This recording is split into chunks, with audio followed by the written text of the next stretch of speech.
What's up guys, I'm Sanjay, and in this video I'm going to be showing you how to ship Amazon merchant fulfilled orders. I've got 2 orders I'm going to be shipping out today, so I'm going to walk you through step by step how I do that. I've been using merchant fulfilled every once in a while since 2017, mostly during holiday season or turning over inventory really quickly when I find like a bolo, something like that. But right now FBA is having really slow processing times. Some people are seeing that their Prime orders might not arrive until the middle of May, so merchant fulfilled is a better way to turn inventory over right now. So let's get into it. So right now I'm in Seller Central. I'm going to click on Manage Orders under the Orders tab, and by default it's showing me my unshipped merchant fulfilled orders. If you're seeing FBA orders, come over here and it'll say View Seller Fulfilled Orders.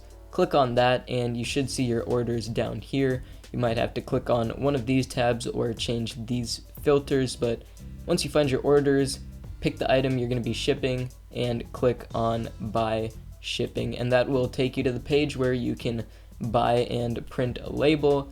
As you can see, this sold for $33. There's no shipping charge because I offer free shipping on most of my items, and the customer is expecting this by Friday, May 1st, so that's next Friday. If you scroll down, you'll see the shipping label options. This is going to ship first class because it weighs under a pound. It actually weighs 4 ounces.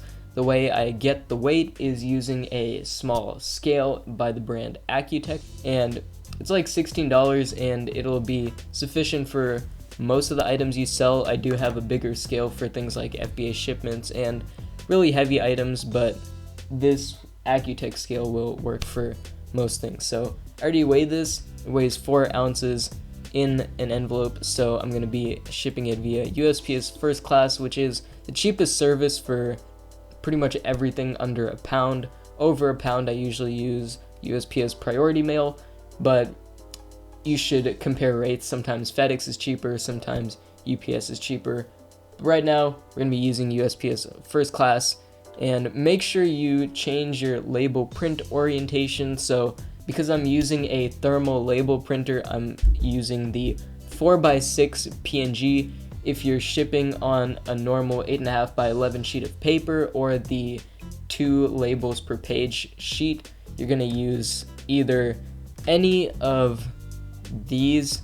Some of these have receipts, some of these have packing slips. If you want to include that, you can, and you can do that using those. I don't include packing slips, you don't need to. And also, one thing to keep in mind, on the packing slip it does say the your seller SKU is printed on there, so if that's information you don't want the customer to have, that's another reason not to put that in.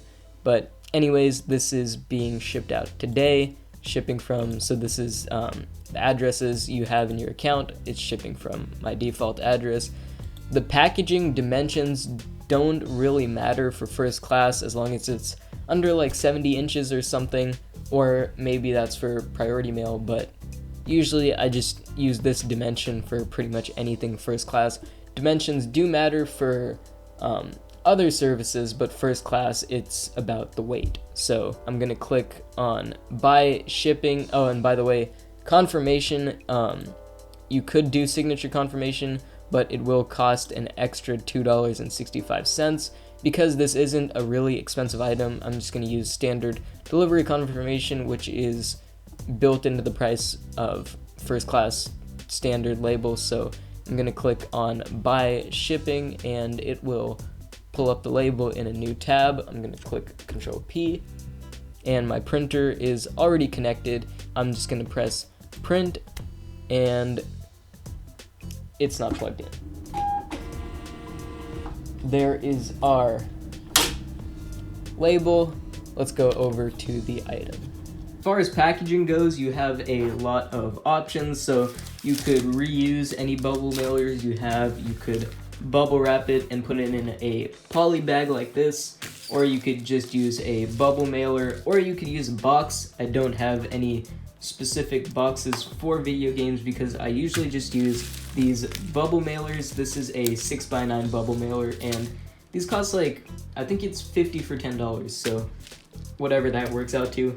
I usually just put this in here and you're good to go. That's how I've sold hundreds of video games, so that's what I'm gonna do right now. It's a little dusty, so I'm just gonna take this towel, wipe that off, and pull the strip off and fold it over, smooth that out. Now that that order is done, we're gonna be shipping these cassette tapes, so I'm gonna grab my scale because I've never sold these merchant fulfilled before, and I'm gonna weigh it. So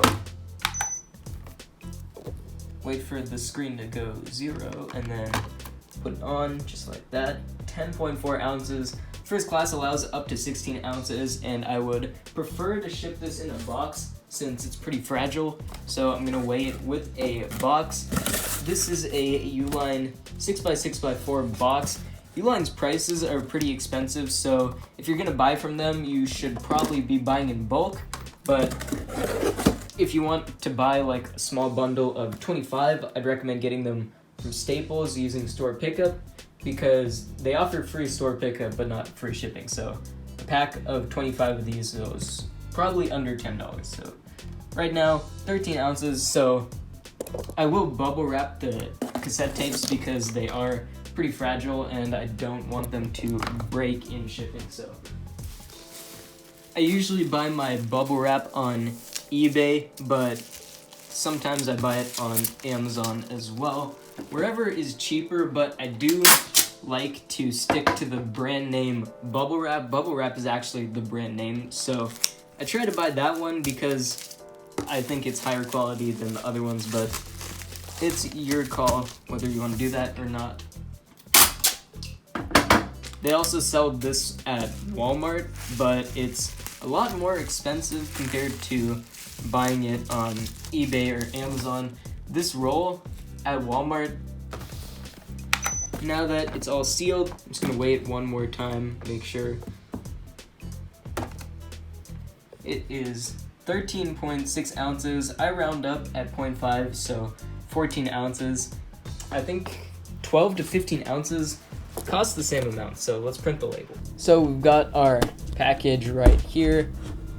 I'm gonna go back to Seller Central, and here is our order, sold for $52. I paid $20 for these a long time ago, so it's a pretty good sale. I'm gonna press buy shipping, and they're expecting it by Monday, May 4th, so that's a week and like 3 days. So that is definitely okay with first class. I'm gonna put 14 ounces, ship date today. This is all in there. After you put it in once, it'll be there the next time you go to ship something. So first class, $5. I think that's fine since I only paid $20 for this and sold for $50, and $5 is the cheapest way to ship this.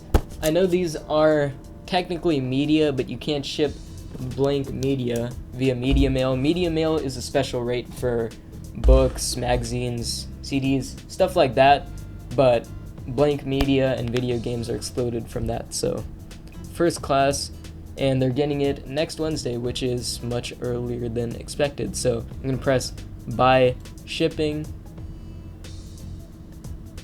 and Control P and print. Right here, this can be blurred out, but the label is here, first class package. And if you're wondering what label printer I'm using, it is the Dymo, wait, I just said Dymo ZP450. It is the Zebra ZP450. I don't recommend buying a Dymo 4XL. I've heard terrible things about it, but I haven't used one. It's a lot more expensive than a Zebra. I bought this one used in June 2018 for about $140 with 1,000 labels, so it was a pretty good deal. And I think that offer is still available on eBay. So if you're looking for one, I definitely recommend this one. The clarity of the prints isn't the greatest, but still works pretty well. I think Rollo might be better on that front, but Rollo is also more expensive, I think. So I got some questions on Instagram about merchant fulfilled, and I thought you guys might want to hear the answers as well. So first question was, do I reuse shipping supplies like bubble mailers and boxes? And answer is yes, sometimes I do. But if I do, it's going to be Amazon branded or it's going to be plain. I'm not going to reuse, like, for example, I'm not going to use eBay packaging to ship my Amazon merchant fulfilled orders. I just don't think that's a good idea. Second question was, do I charge for shipping? And I don't. Well, I offer free basic shipping, so that's free first class, standard, economy shipping, but I also offer $9 expedited shipping. So if you guys want to see how to set up free shipping or expedited shipping on your account for merchant fulfilled orders, there is a really short video on my YouTube channel. I think it was like 2 videos ago, how to change your shipping settings in merchant fulfilled. So you can set it up to offer free shipping in the US and then expedited $9 shipping, and usually the extra $9 is a great way to make a little more profit, because you'll see during Q4, if you're doing merchant fulfilled, you'll get a lot of expedited orders, and expedited just means like priority mail, so 1 to 3 days, and priority mail does great for that. Sometimes even first class will work. It's your call how you're gonna ship it. It just needs to get there before the date the customer is seeing. So sometimes you can get away with shipping it first class, but I would recommend using priority mail since customers are paying you an extra $9 or however much you're charging for premium service. One more thing about merchant fulfilled you should know is expiration dates. So if you're doing FBA, you know that Amazon's minimum shelf life for FBA groceries or expiration dated products is 90 days, but with merchant fulfilled, technically there is no limit, so it's your call. I would recommend at least a couple weeks, but look at how many like the quantity of items. Like if I'm selling a 16 pack of granola bars, I'm going to make sure there's more than 16 days, probably at least 30 days in that case, but even then that's a little close. So I try to shoot for more, and I've cut it close before. I did get one neutral feedback because of it. Someone said the cereal I sold them was going to expire like 2 weeks after they got it, so I guess that was kind of close, but in my head I was thinking it's a small box of cereal, so it wouldn't really matter. But lesson learned, I tried to shoot for farther out expiration dates, and if it is too close, I'd recommend just going over to eBay, because it really doesn't matter on eBay. And as far as supplies go, I'm gonna link everything I use in the description box, so if you want to see it, check it out there. And yeah. And that's how I ship merchant fulfilled orders. So if you found this video useful, please leave a like. If you didn't, feel free to leave some constructive criticism, because I'm always trying to get better. And if you like content like this, check out the rest of my videos, or check me out on Instagram at Sanjay Suresh TMS, where I post daily. So if you're looking to learn more about eBay, Amazon reselling, got you covered. And if you have any more questions about selling on Amazon or eBay or anything in general, really, feel free to leave them in the comments down below, or hit me up on Instagram at Sanjay Suresh. Wait, I already plugged the Instagram. Dang it. Okay. Anyways, I do have a few more videos in the works. So until next time, bye guys.